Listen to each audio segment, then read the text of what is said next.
the designing professionals have since the post-2008 financial crisis, whereby we were hit significantly in Nigeria, is that if you look around this, you find a new ascendancy in the role of central banks. You find a new structure of companies who are leading in their markets. You find new markets have emerged. But most importantly is the role of the Securities and Exchange Commission as an apex regulator. Their apex regulator means that it is now moving ahead in terms of its role, helping to make laws that make life easier. Specifically, if you take a look at what has just happened with the ease of doing business, which Nigeria has achieved on, there's a lot that can be achieved from the Securities and Exchange Commission as well, in terms of making our laws easier for foreign direct investments to come in. I would like to know, what are those rule changes that are being worked on that will make it easier for people to have more friendly laws that allow foreign direct investments to really come into Nigeria, both in terms of our rule book and in terms of the laws that are outside the Securities and Exchange Commission that helps us. For example, people talk about Mauritius and they talk about the laws they make in there. Our people talk about Kenya and they talk about the laws around decision making. Are there things that the SEC is working on or which we should be looking forward to right now? Yes. You see, in terms of law or rules, our laws and rules are very friendly. The major problem that we have is processes. Processes? Yes, processes.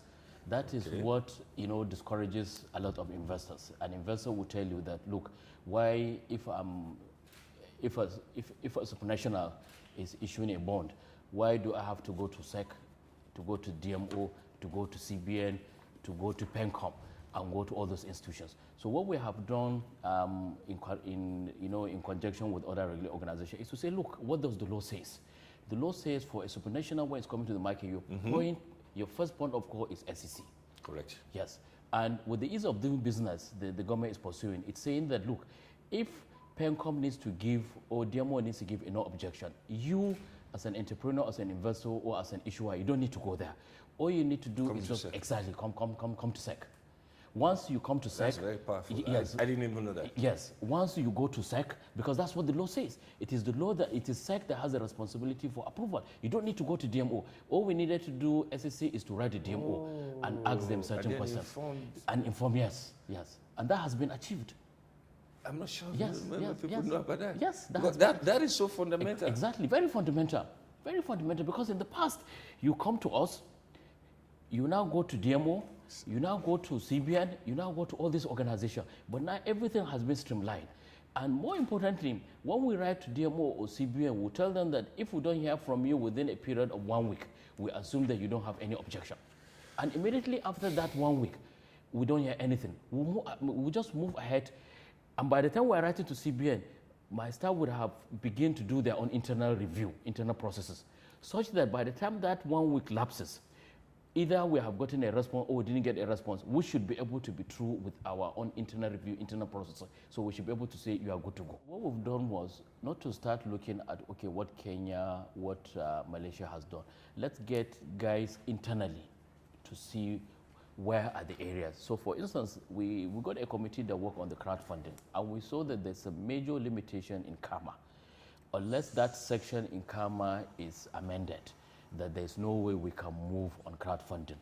On Fintech and global chain and everything, we've set up a committee with Central Bank, with NIPDA, and that committee is working so hard.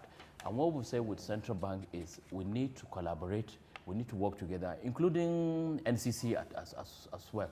So within those 4 agencies, we should be able to come up with a report in terms of how to move forward. By the time we do that, then we can now be able to see how the Kenya and the Malaysian examples have been successful.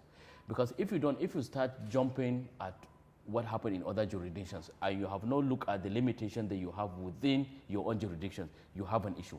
More especially because if you want to address some of these problems, there are other institutions that also need to be on board. Exactly. Central Bank needs to be there, NIPDA needs to be there, NCC needs to be there. So what we did was to interagency and have a small committee to work on it. They've done 2 or 3 meetings.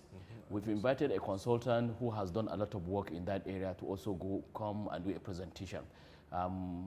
We've also gotten, you know, a foreign body that is also interested, and they had a meeting with the committee. So in the next couple of weeks, we should be able to have the report. But you know why there is concern? Because currently, right now, you see so many fintech-related type of innovations coming out. You see so many people raising money in ways other than that which is understood by the Securities and Exchange Commission. So there must be some sense of urgency at the level of the regulator, which seems as if rather than to react, but to show us all the way, because it seems to be there are so much opportunities in that area. But when people start losing money or they get their hands, but they'll come and blame you. So that's why we came up with notices that, look, anybody that is soliciting for funds for you, check and see whether that company is registered with SEC. And we encourage CBN to also do that, such that temporarily we'll be able to put a stop. But the collaboration with CBN is very critical, because this money goes through the banking system, and it's only CBN that has that ability to do that. The NCC is very important because everything is about communication. NIBDA is very important because they are the government custodian of the technology, and everything is done through the technology. So what we have done now is to start enlightening people to say, look, anybody that comes in and is soliciting for funds, make sure that that agency is registered by SEC or Central Bank. If you do not, then you are on your own, before we now come up with our policy in terms of how to move forward. Thank you very much, the DG.